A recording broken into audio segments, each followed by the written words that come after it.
அன்புக்குரிய நமது தேவகுரு ஜோதிட பாடசாலை மாணவர்களுக்கும் நமது தேவகுரு ஜோதிடம் யூடியூப் சேனல் வழியாக ஜோதிட பாடங்கள் அனைத்தையும் சிறப்பாக படித்துக் கொண்டிருக்கக்கூடிய அத்துணை நேயர்களுக்கும் முதற்கண் எனது வணக்கம். இந்த காணொளியில நம்ம பார்க்க இருக்கக்கூடிய பாடம் 46 பலன் சொல்லுவது எப்படி. இந்த பலன் சொல்வது எப்படி என்கிற 46வது பாடத்துல மீன லக்கணத்திற்கு லக்கண அசுபர்களான மாரகாதிபதிகள், பாதகாதிபதி, மறைவு ஸ்தான அதிபதிகள் எப்படி இருந்தால் கெடுதல் செய்யாமல் இருக்கும் அதைத்தான் பார்க்கிறோம். ஏன்னா கெட்டவன் நன்மையை செய்ய முடியாது. அப்படிப்பட்ட கெட்டவர்கள் ஜாதகத்தில் நீச்ச பெற்றோ அசமனம் பெற்றோ அல்லது 3, 8, 12 மறைந்தோ இருந்தால் அதனால் எந்த கெடுதலும் ஏற்படாது. அப்படி கெடுதல் ஏற்படாமல் இருந்தாலே மற்ற கிரகங்கள் செய்யக்கூடிய யோகத்தை தங்கு தடையின்றி செய்துவிடும். அதனாலதான் கெட்டவன் கெட்டிடில் கெட்டிடும் ராஜயோகம் என்று சொல்வது. கெட்டவன் கெட்டு அந்த கிரகம் ராஜயோகத்தை செய்யாது, அது அமைதியாக இருந்து கொடும். மற்ற கிரகங்கள் செய்ய வேண்டிய யோகத்தை மிக சிறப்பாக செய்துவிடும். சரியா? அதற்கு முன்னாடி நம்ம சேனலை சப்ஸ்கிரைப் பண்ணாதவங்க சப்ஸ்கிரைப் பண்ணிக்கோங்க. உங்களின் ஆதரவு எங்களுக்கான ஒரு உத்வேகத்தை கொடுக்கும். அதற்காக ஜோதிட பாடம் படிக்கும்போது நீங்கள் மட்டும் இல்லை, உங்கள் நண்பர்கள், உங்கள் ஃபேமிலி மெம்பர்ஸ் எல்லாரும் சேர்ந்து உட்கார்ந்து ஜோதிட பாடத்தை படிச்சுக்கலாம். லைக் பண்ணிக்கோங்க, ஷேர் பண்ணிக்கோங்க. வாங்க வீடியோக்குள்ள போகலாம்.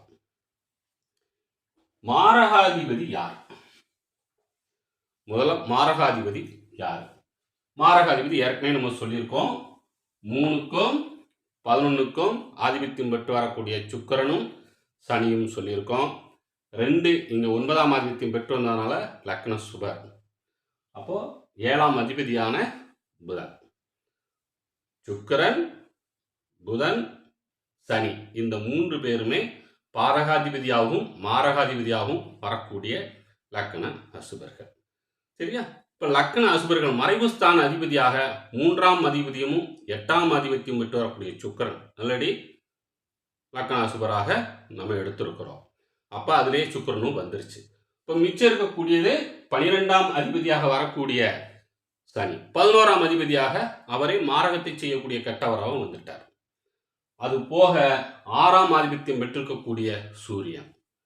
இந்த சுக்கிரன், சூரியன், புதன், சனி இந்த 4 பேர் ஜாதகத்தில் மீன லக்கணக்காரங்களுக்கு எப்படி இருந்தால் நல்லது அப்படிங்கிறத பார்ப்போம்.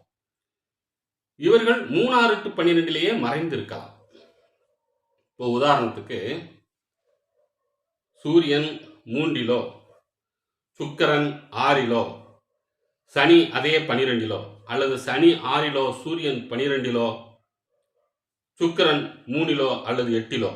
இந்த 3, 6, 8, 12க்குள்ளேயே இவர்கள் மறைந்து இருப்பது என்பது மிக மிக சிறந்த யோகத்தை செய்துவிடும். அதற்கு விபரீத ராஜயோகம் என்கிற ஒரு சிறப்பு யோகமும் உண்டு. எப்படி இருக்கணும்? 3, 8, 12 மறைஞ்சு இருக்கணும். இந்த யோகம் இருந்து லக்னாதிபதியம் பலம் பெற்று இருந்தால் இந்த கெட்டவர்கள் கெட்டதனால் பெறக்கூடிய யோகம் இருக்குதுல்ல, அது நல்லவர்கள் செய்யும் யோகத்தை விட மிக சிறந்த யோகமாக அமைந்துவிடும். இது ஒரு பாயிண்ட். இது இருக்கிற இடத்தை மட்டும் சொல்லியிருக்கிறோம். அடுத்து இந்த கெட்டவர்கள் லக்னாதிபதி சாரத்திலோ, அதாவது லக்கணத்திலோ 5, 9 இருக்கக்கூடாது, அதை சொல்ல வரல. ஆனா 1ஆம் அதிபதியான குருவோட சாரத்தில், குருவோட நட்சத்திர சாரத்திலோ, இப்போ ஏன்னா இப்போ 12ல சனி இருக்குன்னு வச்சுக்கோங்க, அல்லது சூரியன் இருக்குன்னு வச்சுக்கோங்க, அல்லது சுக்கிரன் இருக்குன்னு வச்சுக்கோங்க. இங்க பூரட்டாதி 4 இருக்கும் கும்பத்துல.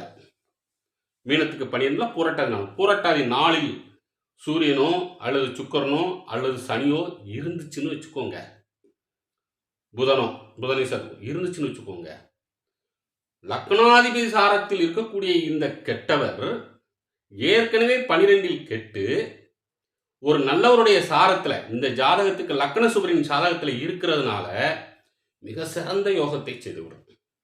அதனால ஏற்படக்கூடிய அத்தனை யோகத்தையும் ஜாதகர் அனுபவிப்பார். அதனாலதான் லக்னாதிபதிங்கிறது ரொம்ப ரொம்ப முக்கியம். சரி, அதே பூரட்டாதி 4ஆம் பாதத்தில் இருக்கக்கூடிய அந்த கிரகம் அவிட்ட நட்சத்திரம் 3, 4 இருக்கலாம். ஏன்னா இங்க ஃபர்ஸ்ட் அவிட்டம் 3, அவிட்டம் 4, அதுக்கப்புறம் சதயம் 1 2 3 4, புரட்டாதி 1 2 3ன்னு வரும் இல்லையா? அப்போ இந்த அவிட்டம் 3 அல்லது 4ல் இந்த சனியோ புதனோ சூரியனோ சுக்கிரனோ 12ஆம் இடத்தில் இருந்தாலும் மீன லக்கணத்துக்கு நவகோணஸ்தானம் என்று சொல்லப்படக்கூடிய பாக்கியாதிபதியான செவ்வாயினுடைய சாரத்தில் இருப்பதும் மிக சிறந்த யோகத்தை செய்துவிடும். இப்படியெல்லாம் இருக்கணும். கெட்டவர்களாக இருந்தாலும் நம்ம லக்கணத்துக்கு கெடுதல் செய்யக்கூடியவங்க தான் லக்கண அசுபர் தான். அந்த லக்கண அசுபரும் லக்கண சுவருடைய சாரத்தில் இருப்பதும் குருவோட பார்வை கிடைக்கப் பெறுவதும் 3 6 8 12 மறைவதும் மிக அற்புதமான யோகத்தை செய்யும். சரியா? இது ஒரு பாயிண்ட். அடுத்து இந்த கெட்டவர்கள் வேற எப்படி இருந்தா நல்லது? கெட்டவர் கெட்டிடில் கெட்டிடம் ராஜயோகம் அப்படின்னு சொல்றோம் இல்லையா? அதே மாதிரி நீச்சம் பெற்றோ அல்லது அஸ்தமனம் பெற்றோவும் இருக்கலாம். ஆனாலும் கூட ஒரு கிரகம் நீச்சம் பெற்றிருந்தால் அவனுடைய காரகத்துவம் கெடும் என்கிறதுனால நான் நீச்சம் பெறுவது நல்லது இல்லை அப்படின்னு சொல்லுவேன். ஏன்னா இப்போ சுக்கிரன் நீச்சம் பெறாருன்னு வச்சுக்கோங்க. ஒரு 3க்கும் 8க்கும் ஆதிபத்தியம் பெற்று வரக்கூடிய சுக்கிரன் கண்ணில 7ல் போய் நீச்சம் பெறாருன்னு வச்சுக்கோங்க. இப்போ மீனத்துக்கு 7ஆம் இடத்துல ஒரு கிரகம் நீச்சம் பெற்றா 7ஆம் பாவகத்தை கெடுக்கும் இல்லையா? அது ஒன்று.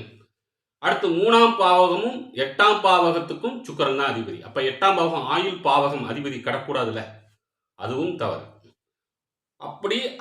அப்படி கெட்டதோடு மட்டும் இல்ல, சுக்கிரன் சுகபோக வாழ்வுக்கு காரகத்துவம் பெறக்கூடியவர். அப்ப சுகபோக வாழ்வுக்கு காரகத்துவம் பெறக்கூடிய சுக்கிரன் நீச்சம் பெற்றால் சுகபோகமான வாழ்க்கையை வாழ முடியாது இல்லையா?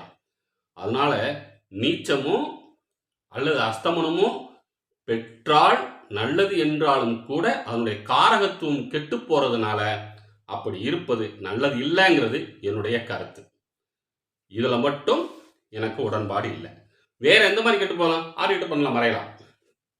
குருவோட பார்வை கிடைச்சு நல்ல சுபத்தன்மை பெறலாம். நல்லவருடைய சாரத்துல, இங்க லக்னாதிபதி சாரத்திலேயோ குருவோட சாரத்திலேயோ பாக்கியாதிபதியான செவ்வாயினுடைய சாரத்திலேயோ பஞ்சமாதிபதியான சந்திரன் சாரத்திலேயோ இன்னும் 4 பேர் இருக்கலாம். சூரியன் புதன் சுக்கிரன் சனி. அப்படி இருந்தாலும் அது நல்லதாக மாறிவிடும். ஏன்னா லக்கணத்துக்கு அது அற்புதமான யோகத்தை செய்யக்கூடியவர்கள் இந்த பாக்கியாதிபதி பஞ்சமாதிபதி லக்கணாதிபதி 1 5 9 என்கிற யோகாதிபதி. அப்போ நீச்சமோ அஸ்தமனமோ மட்டும் பெற்றால் அவனுடைய காரகத்துவம் கெடும் என்பதனால் அப்படி மட்டும் இல்லாமல் இருந்தால் நல்லது. அப்படி இருந்தால் ஜாதகத்தை அனுப்புங்க. என்ன செய்யணும்னு சொல்றேன். அதற்கான பலன், அந்த காரகத்துவம் கெடக்கூடாது. இந்த காரகத்துவம் கெட்டுச்சுன்னா நல்லது இல்லை. இப்போ சனி இப்போ கெட்டவர் தானே, 11க்கும் 12க்கும் ஆதிபத்தியம் பெற்று வரக்கூடிய சனி நீச்சமான நல்லது. சனி ஆயுள்காரகர், கிடக்கூடாது. இப்போ சூரியன் துலாத்துல போய் நீச்சம் பெறலாம் அப்படின்னா, துலாத்துல நீச்சம் பெற்றா சூரியனுக்கு காரகத்துவம் அப்பா. அப்ப அப்பாவுடைய அந்த காரகத்துவம் கெட்டு போகும் சூரியனுக்குரிய. இப்படி அந்த கிரகத்தினுடைய காரகத்துவம் கெடும் அப்படிங்கிறதுனால தான் நீச்சமோ அஸ்தமனமோ பெறக்கூடாது அப்படின்னு நான் சொல்றேன். வேற ஒன்றும் இல்லை. கமெண்ட்ஸ்ல உங்களுடைய கருத்தை பதிவிடுங்க. மிக சிறப்பான ஒரு விஷயமாக அது இருக்கும். உங்களுடைய சந்தேகங்களுக்கு அடுத்த வீடியோவும் நம்ம போடலாம். இன்னும் நம்ம உதாரண ஜாதகம் போட்டு அடுத்த வீடியோவில் நம்ம போட போகிறோம். உதாரண ஜாதகம் போட்டு நம்ம பார்க்க போகிறோம். அதுக்கு முன்னாடி இப்போ நம்ம ஏற்கனவே சொன்ன மாதிரி சுக்கிரன் இந்த இடத்துக்கும் அதிபதி, இந்த இடத்துக்கும் அதிபதி, சூரியன் இந்த இடத்துக்கு அதிபதி, சனி இந்த இடத்துக்கும் 12ஆம் இடத்துக்கும் அதிபதி. இங்க 3 8 6 12 இந்த 3 6 8 12ஆம் அதிபதிகள் இந்த 3 6 8 12லே மாறி மாறி இருந்து விட்டால் அது மாதிரி சிறப்பான ஒரு விபரீத ராஜயோகம் எதுவுமே இல்லை. அற்புதமான யோகத்தை செய்துவிடும். சரியா? பாருங்க, யாருக்கு இந்த மாதிரி ஜாதகம் இருக்கு அப்படிங்கறதையும் சொல்லுங்க, பார்க்கலாம். இப்போ இங்க இருக்கக்கூடிய சனி பூரட்டாதி 4ல் யாருக்காவது இருக்கான்னு பாருங்க. சனி தசை வரும்பொழுது அவ்வளவு யோகத்தை செய்துவிடும். பூரட்டாதி 4ல் இருந்ததுன்னா. அது மாதிரி அவிட்டம் 3 4. சார் சனியும் செவ்வாயும் பகை கிரகமே, செவ்வாயினுடைய சாரத்தை வாங்கலாமா? அது பொது கருத்து. செவ்வாய் சனி அப்படிங்கிறது பொது கருத்து. ஆனா இந்த லக்கணத்துக்கு செவ்வாய் பாக்கியாதிபதி. இப்போ பாக்கியாதிபதியுடைய சாரத்தை வாங்கும் பொழுது செவ்வாய் சனி காம்பினேஷன் பகைக்கிறவன் தானே. அப்ப சனி வலுவிழந்து செவ்வாய் பலம் பெற்று அந்த செவ்வாய் சனி செய்ய வேண்டிய கெடுபலனை எல்லாம் செவ்வாய் தடுத்து செவ்வாய் மூலமாக நல்ல பலனை சனி திசையிலே செய்துவிடும். சனி ஆஃப் ஆயிரும். யார் காலில் நிற்குதோ அந்த நட்சத்திர கால அதிபதி யாரோ அவர் மூலமாக மிக அற்புதமான பலனை செய்துவிடும். இதெல்லாம் நீங்கள் ஜாதகம் பார்க்கும்போது ரொம்ப விரிவாக நீங்கள் பேசலாம். ஜாதகம் பார்க்கலாமான்னு கேட்குறீங்க. கண்டிப்பாக ஸ்க்ரீனில் தெரியக்கூடிய நம்பருக்கு கால் பண்ணுங்கள். உங்கள் ஜாதகத்தை முழுமையாக விரிவாக அலசி ஆராயலாம். நன்றி, வணக்கம். இது தேவகுரு ஜோதிடம். சப்ஸ்கிரைப் பண்ணிக்கோங்க, லைக் பண்ணிக்கோங்க, ஷேர் பண்ணிக்கோங்க. இது தேவகுரு ஜோதிடம்.